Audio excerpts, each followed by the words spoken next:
So, what on earth could a quiet French pharmacist from the 1920s and, one of the most ferocious boxing trainers in history possibly have in common?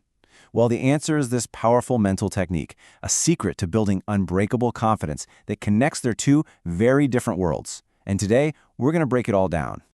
All right, let's kick things off with this idea from the one and only Cus D'Amato, the guy who trained legends like Mike Tyson. For him, the path to becoming a champion, it didn't start in the ring. No, it started in the mind. See, confidence wasn't just a nice feeling. It was a weapon, and every little success was just more ammunition. So what was the actual secret behind the champions that D'Amato trained? It was so much more than just physical training. He had this very specific method for forging a fighter's mind into something that was just invincible. But the really interesting question is, where did he learn it? Because didn't just, teach affirmations, he lived and breathed them. He truly believed that with the right words repeated over and over and over, you could build a person up from absolutely nothing into a world champion. He would tell his fighters they were champions until they had no choice but to believe it themselves. Okay, this is where the story gets really interesting, because the origin of this whole technique, it's not in some sweaty gym or a dusty old boxing book. Nope. It all started almost 100 years ago in a quiet little pharmacy in France.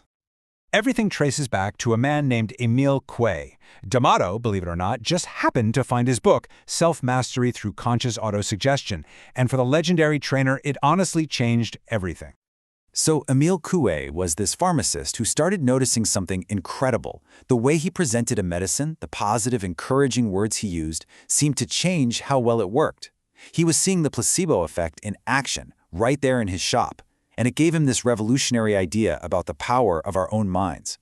Coué eventually came to believe that the real healing power wasn't in his bottles and pills. It was already inside every single person, just kind of lying dormant in what he called the imagination or the unconscious mind. His job, as he saw it, was just to teach people how to unlock it. He called his method autosuggestion. And the idea is actually pretty simple, but also really profound. It's about planting an idea in your mind through gentle repetition. You basically sneak past your critical conscious brain and talk directly to your unconscious, letting an idea take root and start shaping your reality from the inside out. So this all sounds pretty cool in theory, right? But how did Coué say people should actually do it? Well, he developed this very specific, almost ritual-like practice to do every single day. He broke it all down into 4 simple steps, and they were designed to be done at the 2 most receptive times of the day, right after you wake up and just before you fall asleep. Why then? Because that's when the barrier between your conscious and unconscious mind is at its absolute thinnest. And the details here are absolutely key. This wasn't just think positive. It was a specific ritual. You had to say the phrase, day by day, in every way, I am getting better and better, exactly 20 times. He even suggested using a string with 20 knots on it to keep count, so your conscious mind didn't have to get involved with the counting. And that phrase, in every way, that was the magic bullet, designed to work on every part of your life, physical and mental. And get this, Coué was totally convinced this technique wasn't just for adults. He taught parents that they could help their kids by just murmuring positive suggestions to them after they'd fallen asleep. The logic? The conscious, critical part of the brain is offline, but the unconscious is always listening, and it just accepts these ideas without putting up a fight. But for any of this to actually work, Coué had one golden rule, and it's probably the most counterintuitive part of his entire method. He insisted that you absolutely must not use your willpower. See, trying to force yourself to get better, to will it to happen, that just creates conflict and resistance inside you.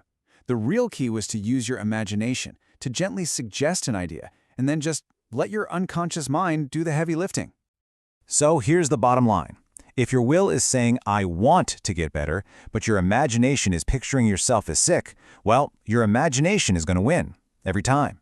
You can't fight your own mind. You have to learn to persuade it. Coué had this brilliant metaphor for it. He said your imagination is like a powerful, untamed horse. If you just let it run wild, it'll drag you through fields of fear and anxiety. But if you gently take the reins with positive suggestion, that same horse can carry you, literally, anywhere you want to go. And this brings us full circle, right back to where we started, in the corner of a boxing gym, with Cus D'Amato. Cus took Coué's method and ran with it. He didn't just teach it, he was the living embodiment of it. He would practice these affirmations every single day, even trying to use them to heal the cataracts in his own eyes. He had total, absolute faith in the power of the mind to change physical reality. He treated the mind just like a muscle that needed constant training.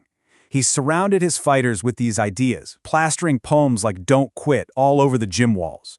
It was like environmental autosuggestion, constantly feeding the unconscious minds of his fighters with messages of strength and resilience. And for Kuss, this was the ultimate sign of mental mastery. He basically merged Kuei's gentle suggestion with a fighter's ironclad discipline. You train your mind day by day to believe you're going to win, and then you train your body to make it happen, whether it wants to or not. It's the perfect fusion of a pharmacist's quiet insight and a champion's will to win. So, what's the big takeaway from all this? From this really unexpected connection? It's that the quietest voice in your head, the one that whispers to you when you're waking up or just about to fall asleep, that's actually the most powerful one you have.